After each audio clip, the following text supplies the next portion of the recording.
In all my lifetime, I have never, ever seen anything like how prophecy is being fulfilled as it is today. And this will be a means of review to look at the things which should be keeping us right on the edge of our seats as we go through the number of things I'd like to show you this afternoon. Now, I love this chapter, Ezekiel 37. Because Ezekiel 37 takes us through the events dealing with Israel, which is our first class. So somewhere in what was read by our brother Paul, we are there prophetically, somewhere in what God says he would do with his people. And I put this slide on first for you so you could read that as you came in and just think a little bit about this. But this would illustrate to us the blessedness that we have of living today. This man and his life and the fact that he died and the fact that he was so old and making Guinness World Records being the oldest man was certainly drawn to my attention when we're doing this study, because what this illustrates to me is what has happened in the lifetime of people that are still living.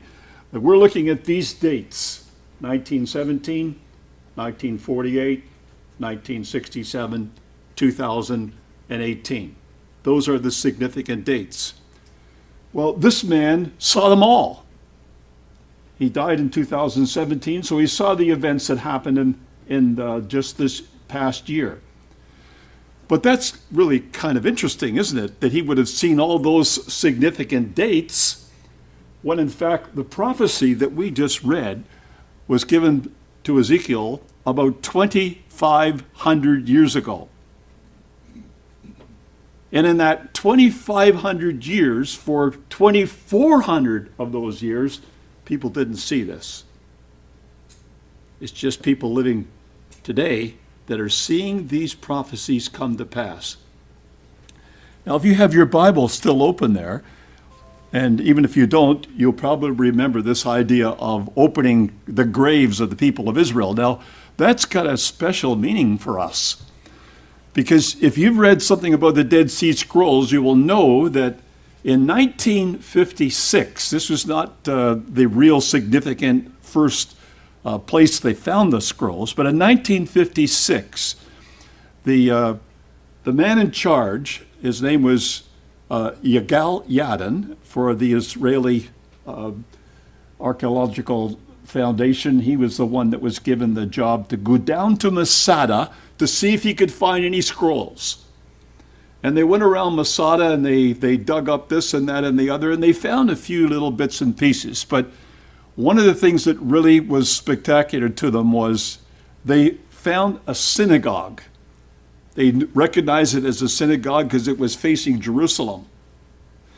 And they thought, well, if there's going to be any scrolls, they're going to be somewhere around that synagogue, because what do you do with an old Bible? What do you do with an old scroll? Well, there'd be very few of us would ever burn a Bible, an old Bible that we had. There's not many of us would even throw it out. We still got them. They're in the house somewhere.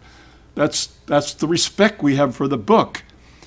So what the Jews had been doing was they buried them. It was like having a grave for an old book. They put into what they called a geniza. So they thought there would be one around the synagogue, and they dug up the floor, and looking at the surface of the ground underneath the floor, they found a couple places where it looked like there had been some digging, who knows when, in the past. So they were digging, and they were digging, and in that kind of digging, finding loose soil, they had to be digging with something like a little tiny pick and a brush. And they're going down. They got down maybe 2 to 3 feet, and they found a little bit of something that had writing on it. It wasn't a scroll. It was just a little bit of animal skin that was still there with writing on it. But they were able to identify the writing. It was Ezekiel 37.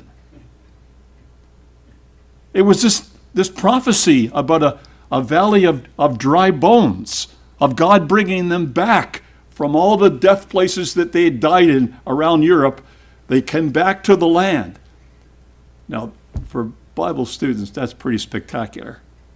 That after all those years of that prophecy, in our lifetime, 1956, well, not everybody was born in 1956, but most of us would have, and a few of us would have recognized this fact. But that's the privilege we have, a tremendous privilege that God is showing to us what he is doing, and it's happening so fast now. This is one of the hardest talks I've ever had to do, because every time you turn the news on, something new has happened, and it affects what you were intending to say.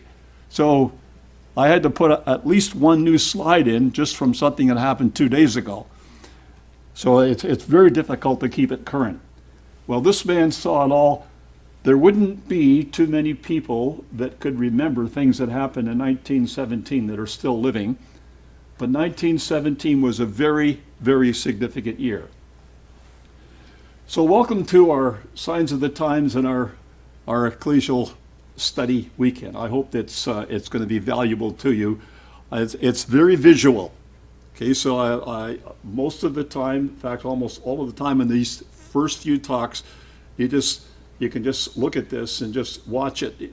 I got the slides here. If anyone wants the details on the slides, we're glad to give you the slide set so you can look it over later on. You're not really required to keep up by taking notes. In this way, we can get a lot more into an hour. Now, the study topics, Class 1, Israel the spoil. So of all the things that you could say about Israel, we'd like to identify and work in why Israel is so attractive, that God would illustrate to us in this prophecy in Ezekiel that there's a spoil there. What would that spoil be? And then, of course, Class 2, Russia the thief. Now, it's just interesting, isn't it? And if you turn the news on the last week, you've heard about Russia, you've heard about Israel. They just all the time seem to be in the news. And then this Class 3, fit for destruction, is what you might think is kind of negative. But when you look at the Bible prophecies of the Bible, and you see in maybe 7 different areas how they're all negative, that's the way it's going to come to the point of the Lord's return. Things aren't going to get better. We're not going to get better and better as we go on. Things are going to get worse and worse as we go on. And we've got to see this for how broadly that is in the life of all those who are living.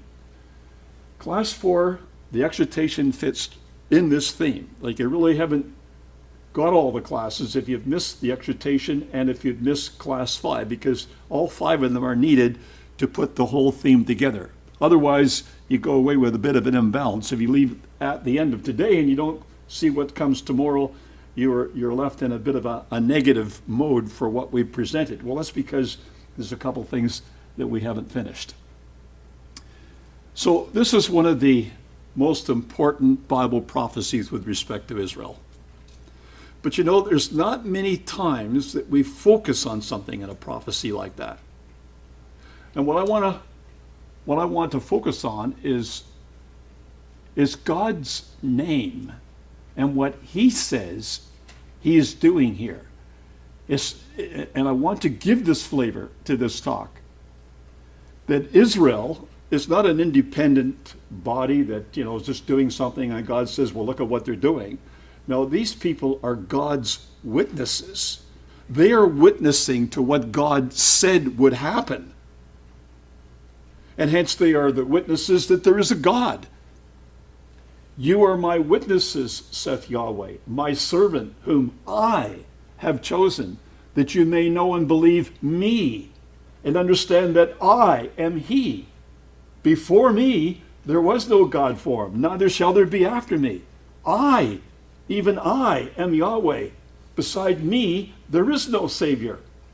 I have declared and have saved, and I have showed when there was no strange God among you.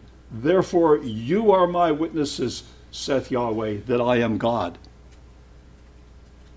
You can read that passage without ever seeing that focus. What God's trying to tell us is look to him. You only see God through Israel's witnessing. So Israel's not the critical thing to be watching. It's watching God's hand and seeing that what he said would happen is happening. And this becomes much more spectacular to us. Now, some of these pictures are really revealing. If you've never been to Israel, it's pretty built up around the old city of Jerusalem. It's not as if you can walk out in open fields. There's not too many open fields there. Almost everything is built up or it's walled and you're not allowed in. Well, that's because of the years and years of civilization. But that's the prize spot. That's the focus of the world. So we want to look in this talk at the revival of the descendants of Jacob is recent and ongoing. The revival is the work of their God, not of themselves. The flashpoint is Jerusalem. Jerusalem will fall again. Israel's confidence in the spoil that will attract the nations. Their walls will not stop the invasion, and Israel will be humbled before the kingdom of God is restored. That's our agenda for this first talk. So the Jews back in their land, well, when you think that Tel Aviv, a little over 100 years ago, was just sand dunes, that's pretty spectacular. Like almost everything you see about Israel tells you how privileged we are to be alive. And why our witness should be so strong and our faith likewise strong, because other nations, other people of other ages longed to see these things, never saw them. They saw them prophetically, but they didn't see the reality. That's reality. Joel chapter 3, verses 1 and 2, it says, "Behold, in those days, in that time, when I bring again the captivity of Judah and Jerusalem, I will also gather all nations and bring them down to the valley of Jehoshaphat, and will plead with them there for my people and for my heritage Israel, whom they have scattered among the nations and parted my land." Now this is interesting when you see again God introducing himself in this way. When I shall bring again the captivity of Judah and Jerusalem. Well, we've seen both of those. We saw Judah, we saw the state of Israel proclaimed again as one state, like Ezekiel 37 said it would be. Now we've seen Jerusalem, 1967. So again, we're very privileged. And this is the kind of thing that we've got to convey to our children coming up so that they have a faith with respect to what God says. It's God that's telling us this. It's not just a book we're reading. And he says, why I'm doing this, why I'm bringing all nations against them into the valley of Jehoshaphat is because I'm going to plead with them there for what they've done to my people Israel. And he's also going to work with his own people Israel, as we'll see. So there's some significant things. I'd like to just comment on these individually as we go through it. 1897, 1917, 1947, 1967, 2017. What do you know about those numbers by just looking at them? Well, they all end in 7. And you can see the duplicating dates, like there's 100 years between 1917 and 2017. There's 40 years, there's 70 years. There's all kinds of interesting ways in which you can relate to them. But I just think God is illustrating he's at work. Brothers and sisters, this is no time to have a weak faith. God never gave so many signs, so much evidence of his hand at work, bringing everything to the grand finale as we see before our eyes. We should have a strong faith. Now, this speech is kind of famous because many people would quote this, at least this little citation from it. And many Christadelphians have done that. The Stirrings of Israel's Restoration, Theodore Herzl, in 1897. But I want to draw your attention to something that maybe you haven't seen in it, although we're looking at the same words. When the first Zionist Congress ended, Herzl wrote in his diary, "At Basel, I founded the Jewish state. If I said this out loud today, I would be answered by universal laughter. Perhaps in 5 years, certainly in 50, everyone will know it." Well, within 50 years, you get 1947. In 1947, the United Nations voted to partition the land, and the very next year, the nation was born. Now, what do we think about this man? Well, we don't know, except that that's the way God often works. He will get somebody thinking about something. He'll stir up the heart of somebody, and they will start doing what he wants them to do. You go to the prophet Haggai, the prophet Zechariah, and it tells us that God stirred up the hearts of these people, get them back building that temple. That's what he wanted done. But at Basel, I founded the Jewish state, is the problem with Israel today. Instead of saying God prophesied this would happen, and God's about to work to get this to happen, we get people saying, I did this. It's our strength. It's our might. It's our intelligence. That's the very reason that God's working with Israel. He's working with the other nations as well, but he's working with Israel to get that spirit out of them. So you see it right away in 1897. 1917 was a wonderful year prophetically. We sometimes don't speak of all the things that happened, and we're not intending to do that, but certainly General Allenby and the British going into Jerusalem in 1917, well, what you really need to do is read the whole story of it, of how the British were able to drive the Turks out of the land at that particular time, and the battles they fought, and how the battles were won, to understand this was a work of God. Things that were happening here were very peculiar to the way God works with people and with nations. But this also was the Bolshevik Revolution. So if there was stirrings for Israel, there was also stirrings for Russia, because God was preparing the world for this event which we are looking at now, and it's a lot easier to believe because we see so much of it. In 1947-48, you may remember that the Jews and the Arabs were at each other's throat prior to 1948. The city was partitioned. There was a lot of problems between the Arabs attacking the Jews and the Jews attacking the Arabs. But when it got to the point of the UN dividing the land and the likelihood of a state coming up, then Jordan in particular got into the old city, and they smashed, burned down, and looted all of the Jewish property in the old city and banished the Jews from the old city. Not from all of Jerusalem, but from the old city of Jerusalem. And so there's many pictures of the synagogues. This Herba synagogue, that's the way it looked in 1947 after the Jordanians got rid of it. And that's what it looks today after it's been restored. Well, you got to see these things to really see all of the things that happened and the significance in 1947-48. 1967 probably is a little bit more easily to be remembered by most of us. Were old enough and paying attention at that time in 1967. You may even remember where you were during that Six-Day War. You may remember the influence it had in your life.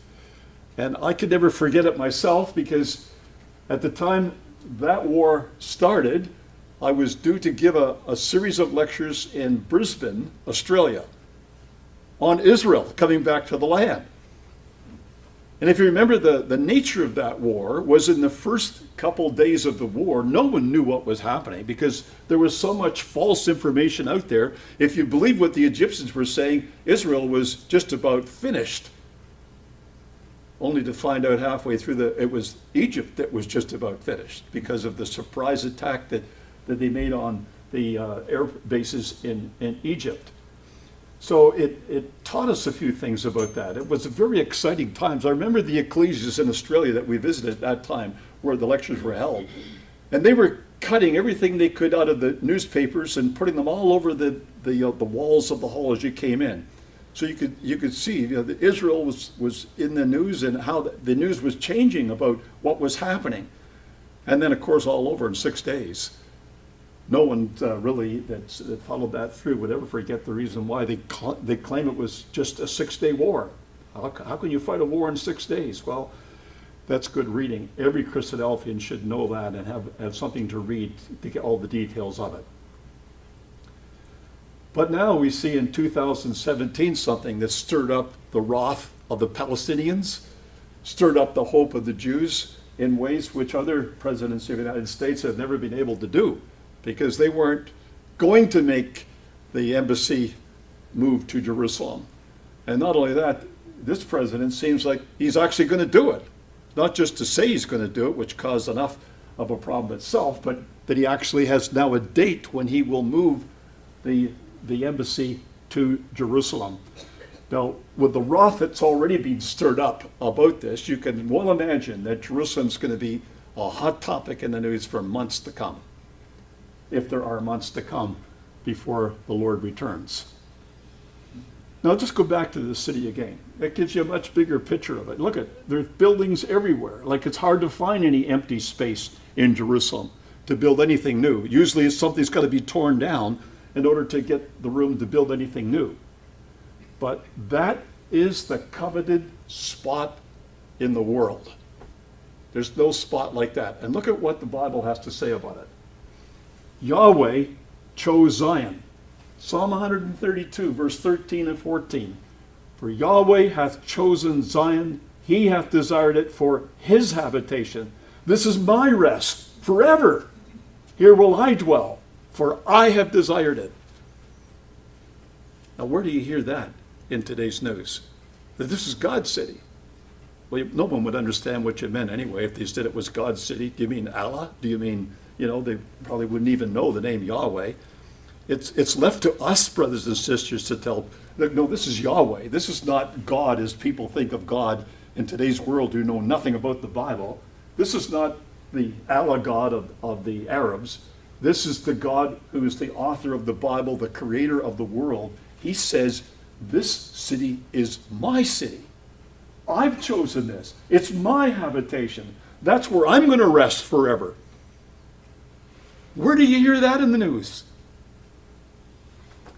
That's left for us to say and to tell the world. Not only that, he goes on to say, who is his people, his land, and his purpose.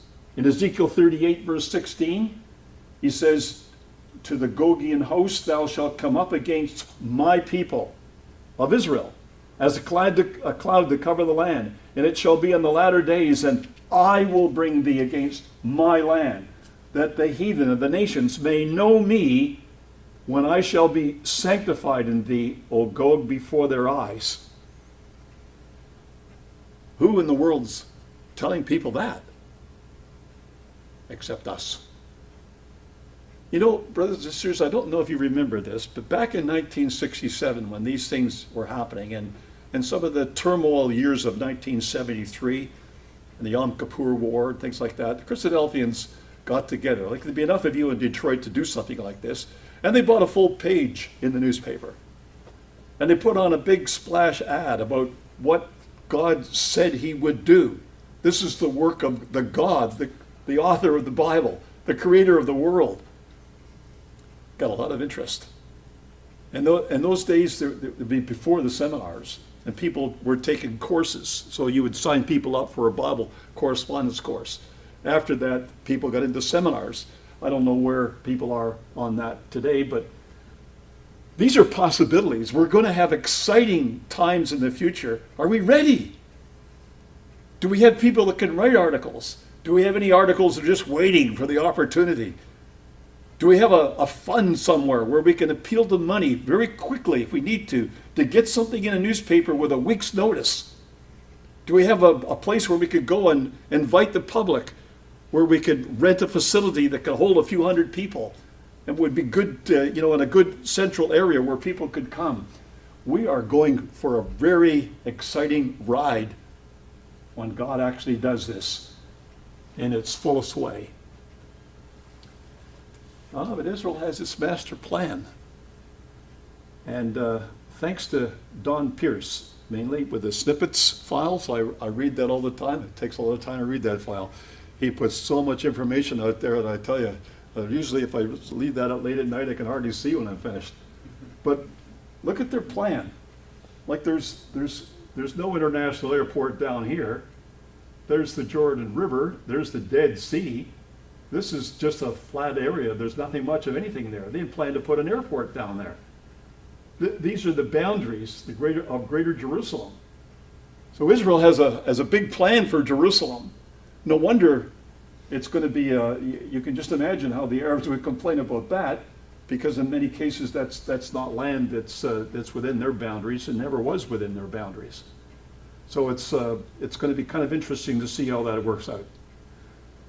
So God tells us in Ezekiel 36, because Ezekiel 36, 37, 38, 39 are the chapters where we have so much detail about this. And I think this is important, and this is the flavor we want to give our talks. We really would like people to see this.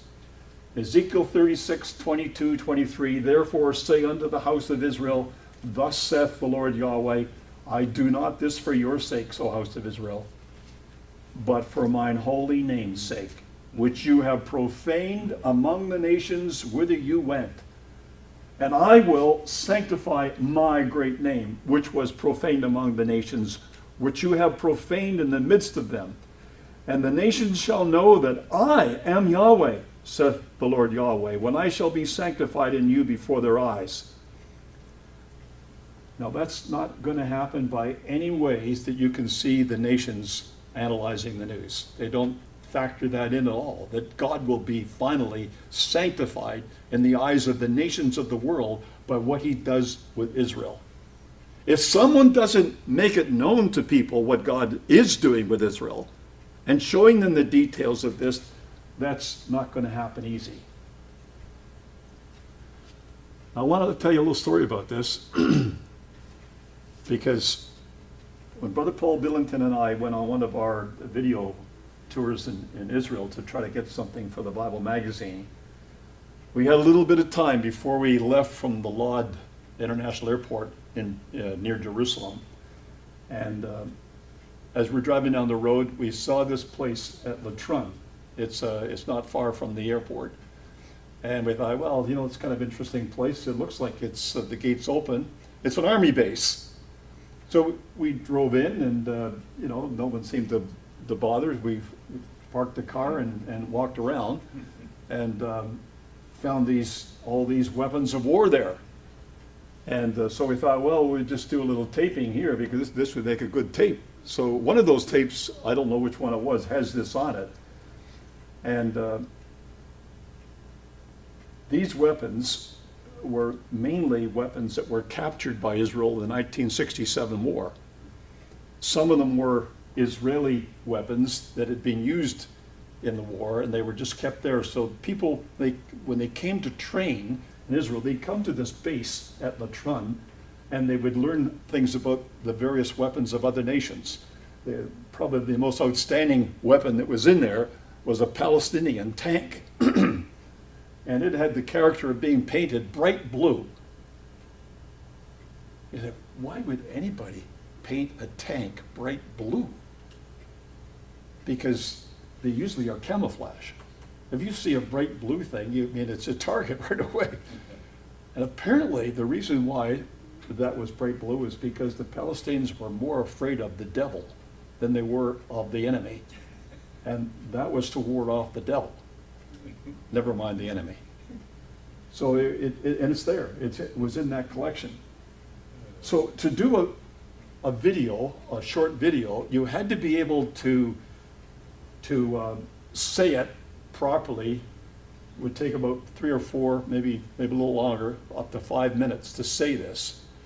And when you said it the first day, you didn't have time for notes, so you just had to make this up. You just had to have the Bible passages in your mind and go through it. And I had to go through on this one, Zechariah 14, talk about Jerusalem. We talked about Micah chapter 4. We talked about Joel chapter 3. And we have got a little bit into Daniel. So I went through it once. Then I noticed there's a soldier come out. He stood by the camera. He's got his gun and everything. You know, he's looking down. It wasn't what we expected, but then we didn't ask for permission. So I had to go through this with that little extra nervousness about 5 times. So this soldier heard this 5 times running, the same story about what was going to happen to Israel. What we wanted to illustrate was Israel's going to be clobbered in this next war. So I thought, well, they're going to have to face the music sometime. You got to stop this and go up and talk to this man. So we did. We went up to talk to him, and I tell you, we couldn't believe what this man said. Now, this was a younger man, and he would be of the character of the settlers. And if you've been following the Bible magazine, you would know that the settlers have a different spirit in them than the average Israeli. And this man said to me, in the best he could speak with English, because he wasn't really real fluent in English, he said, I agree with everything you said, except I don't agree that Jerusalem will fall again. He says that happened in 1947. Well, it did, because they were driven out of the old city by the Jordanians in 1947. And he thought that was the answer to Zechariah 14. But you know what he said? He said, I am really pleased that someone would come from America who knew enough about the prophets to talk about this sort of in a proper way, like saying what he believed himself. Instead of being ready to shoot us, like here's the pen, get in there and tell the sentence and then we can finish you off. He was very, very good to talk to.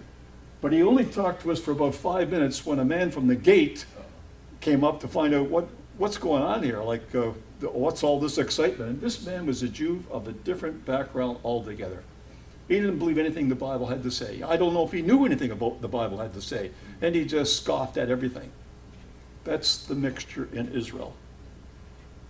And God will he must recognize that mixture, because there's going to be people that will come through the battle that will be Israeli, and they will certainly deal with the nations as God says it would. So it's a very interesting aspect. Now that's Jerusalem. And that's Jerusalem today, because that picture was taken not so long ago. Jerusalem will fall again. How do we know? Well, look at what it says. Zechariah 14, verses 1. Behold, the day of Yahweh cometh, and thy spoil shall be divided in the midst of thee. For I will gather all nations against Jerusalem to battle, and the city shall be taken, the houses rifled, the women ravished, and half of the city shall go forth into captivity, and the residue of the people shall not be cut off from the city. Then shall Yahweh go forth and fight against those nations as when he fought in the day of battle. Now there's a couple of things about those 3 verses that will obviously illustrate it couldn't have been 1947. Certainly Yahweh didn't go forth and fight against those nations as he fought in the day of battle. And there wasn't any captivity that I'm aware of that took place in that time. They were banished from the old city, but the Jews weren't taken captive and sold for slaves or something.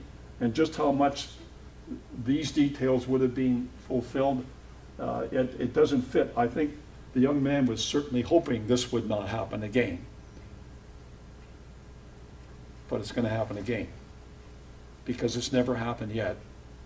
And it's got to happen for God to show forth himself, to fight against those nations as when he fought in the day of battle.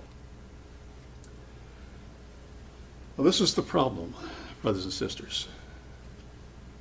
When you look at Israel, who could, if they would speak about their heritage with the Old Testament prophets, they have a lot to say to this world. I mean, they would be saying what we would be saying if given the opportunity. But no, that's just their confidence. This new fighter, this F-35 they got from America, that's what they talk about. Their guns, their ability to fight in war, their training, their Iron Dome missiles, how they can defend their cities, and their miles and miles and miles of fence. That's Israel's confidence. And all you got to do is just read what the Israelis say about themselves and what the world has to say about Israel to know that that's true. They have Iron Dome defenses in the sea now. They've taken that missile set and taken out to the oil rigs because they're very much afraid that those oil rigs are a sitting duck, can be destroyed so easily, and they don't get built overnight, and they're cost millions and millions of dollars. So now they think they've got them defended. They got these drones. These are big drones, not the little ones that a soldier can have and can set forth himself. These are ones that would be armed, so they could fly into an area and take out a target. Something like the ones that recently entered Israeli airspace from Syria, which was built by the Iranians. And the Iranians got the plan from the Americans because they caught one of their drones and reverse engineered it to make their model of it. So it's just an amazing thing that goes on out there. It's just that it takes you hours and hours of reading to keep up to date on what's going on. This is Israel's confidence. So this is from the Debka file, January 30th. And this man who is the chief of staff, Eisenkot, I am confident the Israeli Defense Forces will prevail in a war. So the IDF's chief of staff, Lieutenant Gadi Eisenkot, sounded for the first time Tuesday as though he was addressing a potential war with Hezbollah. He said, there are many challenges facing us amidst the apparent calm on the northern border. Hezbollah, in breach of UN resolutions, maintains a military presence and weapons systems and is constantly enhancing its capabilities. The IDF works day and night to stay ready and retain its deterrent strength. He went on to say, we shall continue to advance our knowledge of the enemy and take action to restrain its capabilities. I am absolutely sure of our military superiority. Trust in the high quality of our commanders and troops, and confident in our ability to achieve victory in the event of war. That would never have made the news headlines in the Old Testament when people went out against war. Their confidence wasn't in themselves. It wasn't in their nation or in their army. If it was probably only because they were going to lose in the battle. This absolutely sure of our military superiority has got to change. That's the one thing that we see coming out of this. Now, I don't know if you can remember this. Some of you will remember this. I feel certain of this, that there used to be a booklet that was written by, I think it was Percy Bilton. I can't remember exactly the author, but it was from England. It was a little pamphlet, and it was about spoil. What was the spoil of Israel? And that's the way he spelt it. He capitalized O-I-L. And that's without finding a drop of oil in Israel at the time. And we worked with that over the years when we had to talk about why would Russia ever want to come down into Israel. It wasn't so much that they wanted to come down on Israel. We saw them coming down into the Middle East because of the Arab oil that seemed to be placed by God in Arab lands, not in Israeli lands. That's what we thought when we first thought of this oil thing. So Ezekiel 38, verses 12 and 13, the Russian, or the Godian host, I should say that at this stage, came to take a spoil, to take a prey, to turn their hand upon the desolate places that are now inhabited, and upon the people that are gathered out of the nations, which have gotten cattle and goods, and dwell in the midst of the land. And Sheba and Dedan and the merchants of Tarshish with all the young lions thereof shall say unto thee, art thou come to take a spoil? Hast thou gathered thy company to take a prey, to carry away silver and gold, to take away cattle and goods, and to take a great spoil? And we still wrestle with that. And we can only imagine with what we've seen what that spoil would be. And I'm going to show you a few things you may not have seen, but it certainly was an illustration of the fact that brethren at that time thought the spoil would be oil, Arab oil. But that's Israeli. That's an Israeli rig drilling for oil somewhere just off the coast of Tel Aviv. In 2009, they found the Tamar field. That was a big discovery to see oil and gas anywhere within Israel's limits. Then they found the big one, Leviathan, in 2010. Then in 2016, they found oil in Jerusalem. We'll talk about this a little bit later on. And then in 2017, in fact, they found not only in Jerusalem, they found it in the Golan Heights in 2016. And now they're working in Jezreel, the plain of Jezreel. And they have discovered oil there, but they haven't yet published any amount, how much oil there is there. But we'll comment on that a little later on. So you can see where these fields are. They're just off the coast, Leviathan being out further out here, but as far as Israelis sort of area of limit goes, when you've got to deal with Cyprus, you've got to deal with Egypt, you've got to deal with Turkey. Everybody's now finding their piece of the Mediterranean. And one of the big disputes between Lebanon and Israel is whether the line should go out like this, or the line has a slight demarcation this way. Israel wants the bigger slice, but Lebanon wants what they feel is you can see the strife that's there. But it's a huge amount, and the reason why that's important will be apparent in just a few slides. So here you see one of the slides that I managed to get recently, because it's a complicated thing. It's not just Israel finding oil.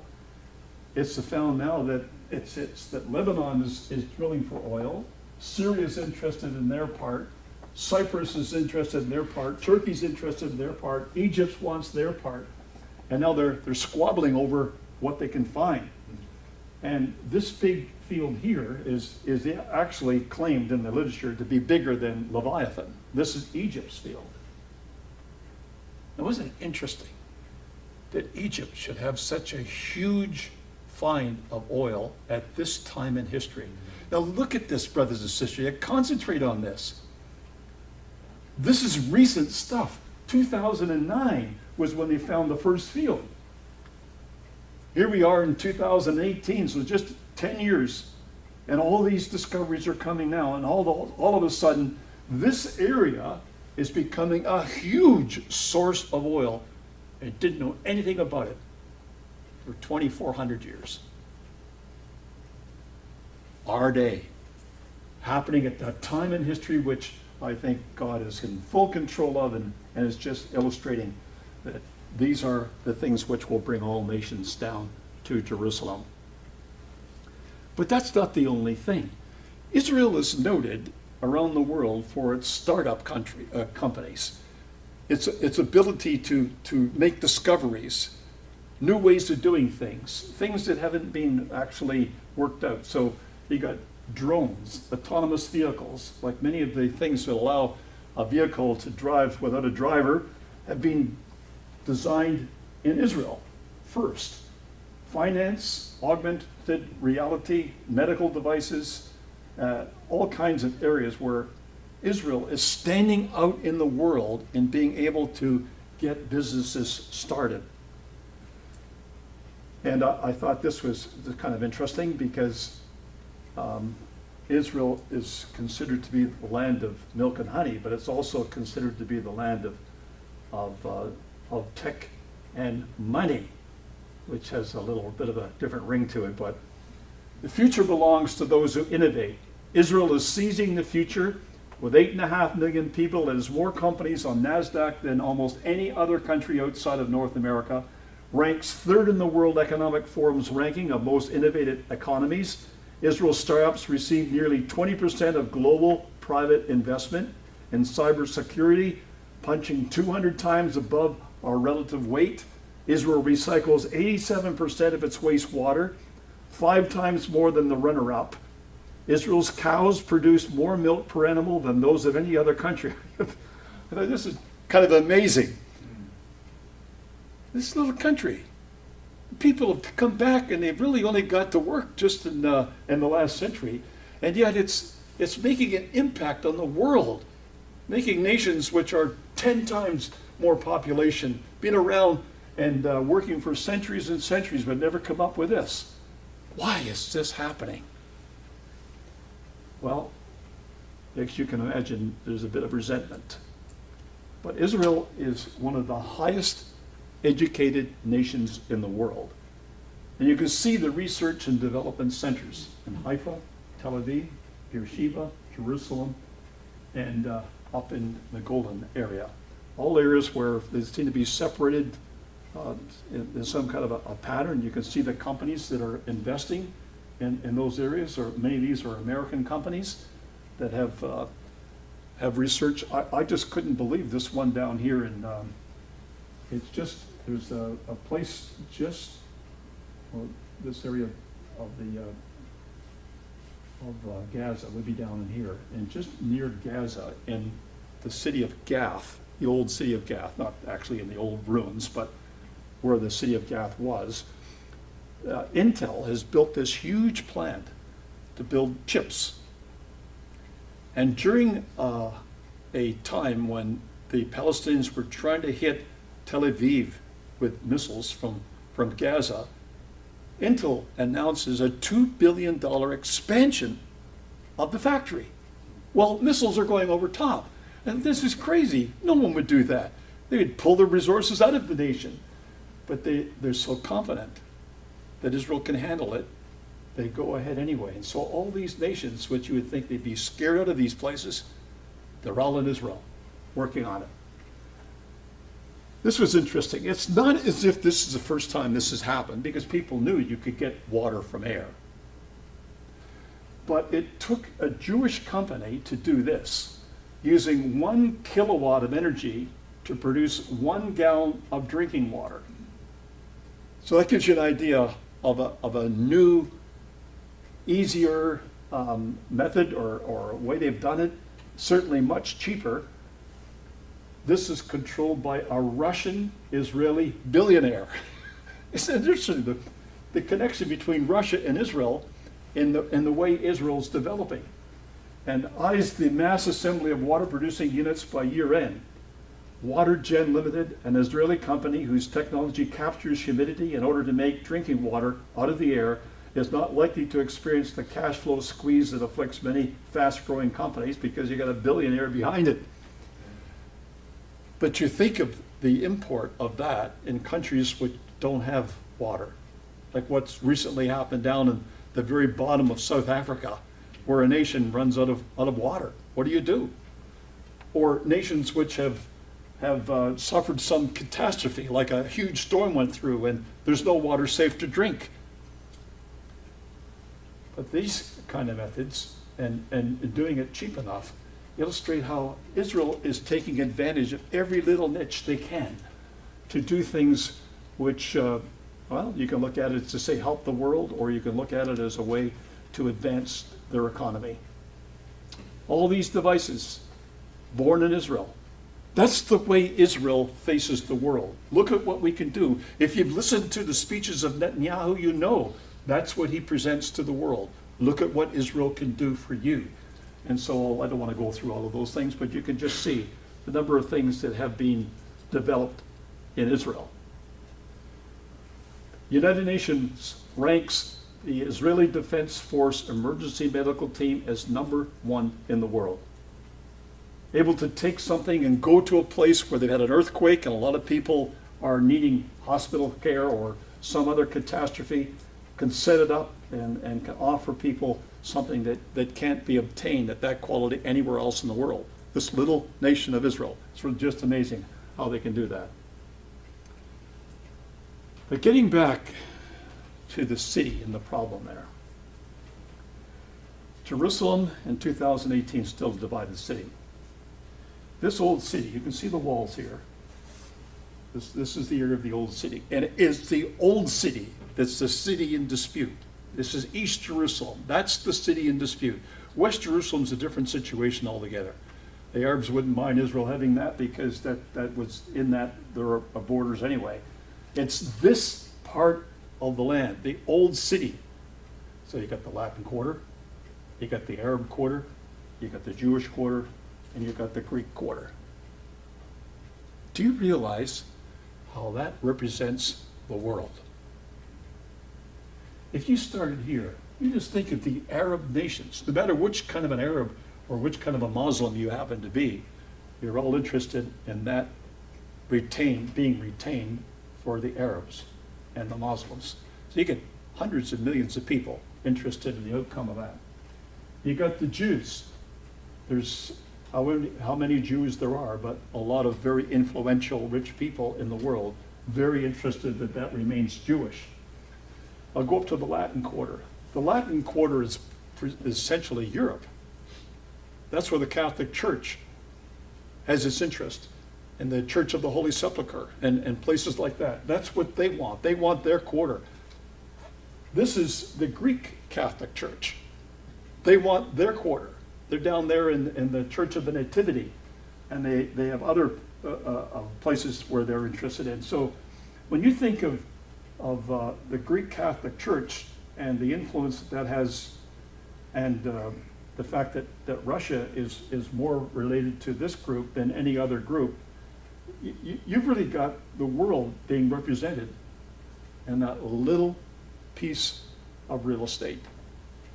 No wonder God said, and said so accurately with his prophets back in Ezekiel, that's where this is going to be settled. The nations will be drawn to Jerusalem.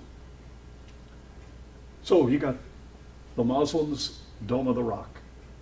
That's the most prized position because that is built on, they believe, the remnants of the old temple. So the Jews and the Muslims, the Jews would love to get rid of that, and the Muslims God's given them control because the Jews would do something God doesn't want them to do. And so that's sitting there until the right time. You got the Jewish, that's what they got, the remnants of Herod's Temple. They can look at it, it below a certain level where they can be sure that it was Herod's Temple. You got the Church of the Holy Sepulchre. That was really interesting what happened this week. Hot off the press, February the 25th. They closed the doors. Why did they close the doors? Because there was a dispute between the Catholic Church and the state of Israel on taxation, not taxation of this place, but because some of these churches own land that doesn't have any church on it. And they were selling it off to other people, and they weren't paying any taxes because they said the church owned it. So what the church people decided to do, and we'll just close this up. We'll just let the world get angry over this. Well, it was only a couple days, and the law was written down. They no way they're going to have that law. The Jews backed off. And it just illustrates the power of that city. They just go to their quarter. What do we think about this? We don't want it. Get up and say something. And that quieted that one down. So this is the Armenian St.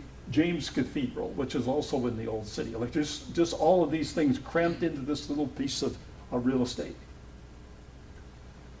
I wanted to bring this to you though, because this is one that's not in the old city. The wall would just be down here. There's the Church of All Nations, and here's the Church of Mary Magdalene. And that's Russian. That's owned by the Russian Orthodox Church. See, Russia's got real estate in Jerusalem. And it's interesting how this is going back, maybe 2 centuries when these places were built. But they were built, it seems, so that these people would see they have roots there and they're not going to give them up. But they also have the Holy Trinity Cathedral in Jerusalem. That's Russian. They also have this church built in Ein Kerem. That's also in Jerusalem. And believe it or not, on the Mount of Olives, this tower is Russian. You see all these Russian places all in the city of Jerusalem. No wonder Russia is interested in Jerusalem. No wonder Europe and the Catholic Church is in Jerusalem. No wonder the Arabs are all interested in Jerusalem. No wonder the Jews are interested in Jerusalem. Like this is a foregone conclusion when you look at the background of these places, why these people want this, and they're not going to give up their interest. But this is still alive in the world too. This is a recent thing. And it says in Micah chapter 4, speaking about the times which we expect will happen, now also many nations are gathered together against thee that say, let her be defiled, let her eye look upon Zion. You'd have to be kind of evil in your mind to go to an old gravesite and mark it with a swastika. That's anti-Semitism. Is it time for the Jews to leave Europe? Well, that's a question being asked because, as we read in the news that comes through, it says, for half a century, memories of the Holocaust limited anti-Semitism on the continent. That period has ended. The recent fatal attacks in Paris and Copenhagen are merely the latest examples of rising violence against Jews, renewed vitriol among the right-wing fascists, and new threats from radicalized Islamists have created a crisis confronting Jews with an agonizing choice. Like, this just won't go away. God seems to be forcing more and more Jews back to the land. From the Atlantic Daily. Boycott. I don't know if you read this, but this has been very active in the last year, the boycott of Israel. So it's the boycott of any companies that do business or support Israel. Well, that's all the companies. It gives you an idea of how many American, Canadian, European companies that they want to boycott, trying to get citizens, don't shop there, don't have any business with any of these companies. Well, I'll tell you, when you start looking at some of those icons and you start recognizing it, there's got to be some Jewish connection with that company. Either the Jews own a share or a major share, or they own the place outright. But a lot of these are places that we would frequent when you look at that. UNESCO stated May 13th, 2017. Now, this is United Nations. This was set up in 1945 for education, science, and culture. And it stated, and this is just one of the things, any action taken by Israel, the occupying power, to impose its laws, jurisdiction, and administration on the city of Jerusalem are illegal and therefore null and void and have no validity whatsoever. That's United Nations. That's what they think of the Jews and what they're doing in the land.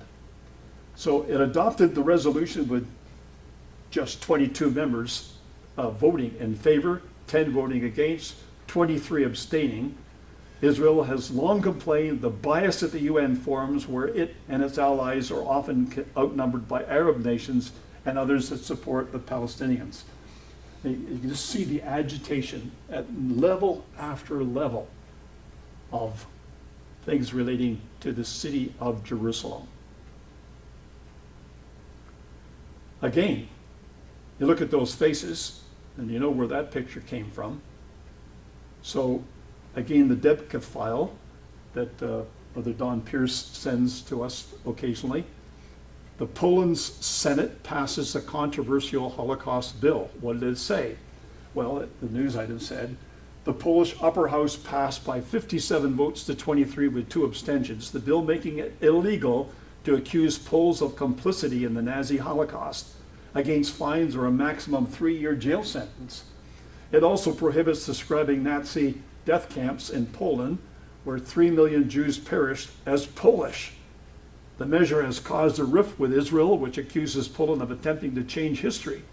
The U.S. also asked the Polish government to rethink the measure, lest it undermine free speech in Poland and cause further diplomatic controversy. The bill must be signed by the president before becoming law. I understand it was signed.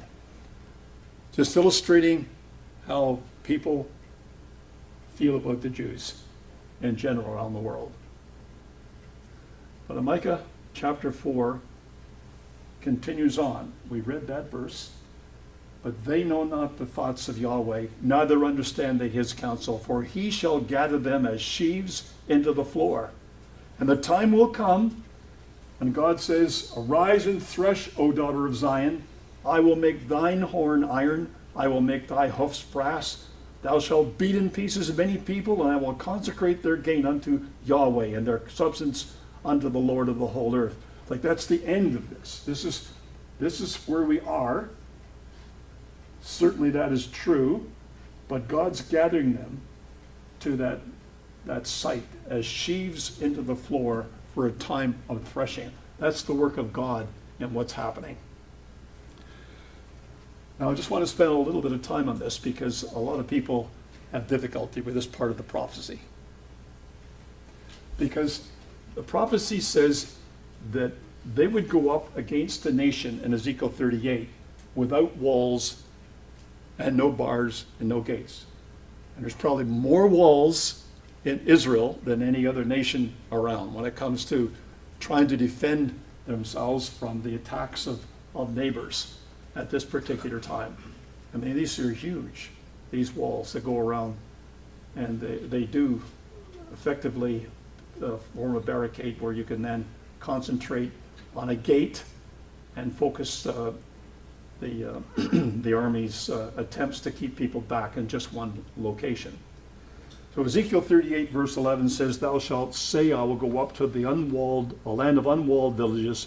I will go to them that are at rest, that dwell safely, all of them dwelling without walls, having neither gates, bars nor gates. Now it depends how much time you thought about this and how you develop what's said there. If you think that there can't be any walls or any gates, there's got to be a tremendous transformation in Israel. Because now they're building walls under the ground, trying to stop these tunnels from Gaza. And these are going down, almost in some cases to 100 meters with the rods that go down to detect any movement in the land and the ground around Gaza. So, I mean, why would you remove them? You just leave them there. You didn't want them. So we really have to think about this. Why is it that they go up to what they say is a place of unwalled villages? Well, I want you to think of this because this is just one resolution of this difficulty. But if you read the scriptures and you go over and over this, many, many times walls are spoken of in a figurative sense. He that has no rule over his own spirit is like a city that is broken down and without walls. You ever thought that in our own mind we're defenseless? We don't have any walls in our mind because we have never learned the discipline that's needed to rule our own spirit. That's a figurative use. Psalm 51. The sacrifices of God are a broken spirit, a broken and a contrite heart, O God, thou wilt not despise. Do good in thy good pleasure unto Zion. Build thou the walls of Jerusalem. Well, there's no time that God sent his angels to go out and build a wall in Jerusalem. Like, that's going to mean something else than Yahweh himself going out and building it. He could, but that's obviously not what it means.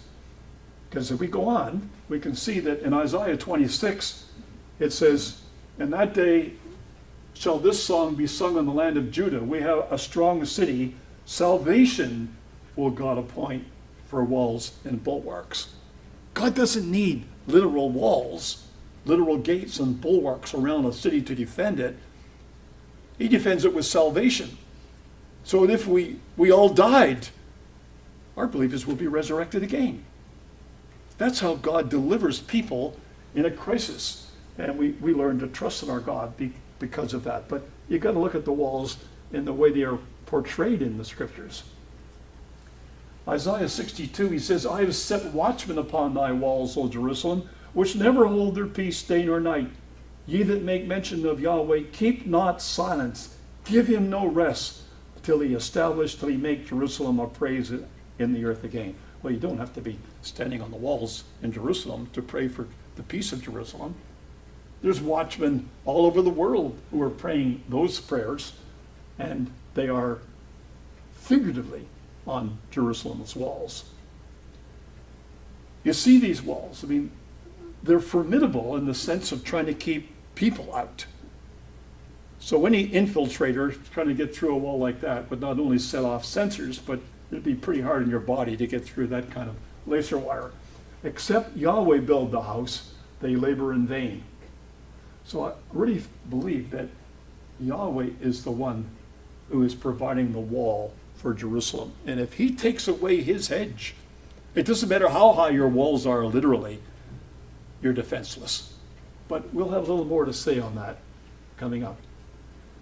This is the last slide, and I wanted just to say this because this is where we wanted to end. This is what Netanyahu said. This is the way he looks at things. And he said this many times. He says, today Israel is more welcomed by the nations of the world than ever before. Our economy is booming. Our formulations are flourishing. Our army is more powerful than ever. Our unique, our indispensable alliance with America is growing from strength to strength. When I look forward 50 or 100 years, I believe Israel will be embraced openly by its Arab neighbors, rather than in secret in the way it's done today. I see Israel as a world power that continues to provide cutting-edge technology and innovation to help people around the world. I see a thriving relationship between Israel and the Jewish communities, no matter how they pray and where they're from. I see, in short, a glorious future of prosperity and peace for Israel. But that requires confronting the challenges as we seize the opportunities. We'll do both. Thank you. Where's his God? Where did he elevate the God of Israel? Where did he mention anything that God has done in the past? One of the greatest disappointments I ever had was to go to the Holocaust Museum in Israel, in Jerusalem, Yad Vashem, and look in there to see if there was anything that related to God. I never found a single exhibit that mentioned the word God. They have not learned their lesson. And this pride that Israel has, illustrating that we will do these things. 50, 100 years, look, we're going. No one's going to do anything to us at all. That's got to be broken. And our next talk is dealing with the nation God is assigned to do that task. Thank you.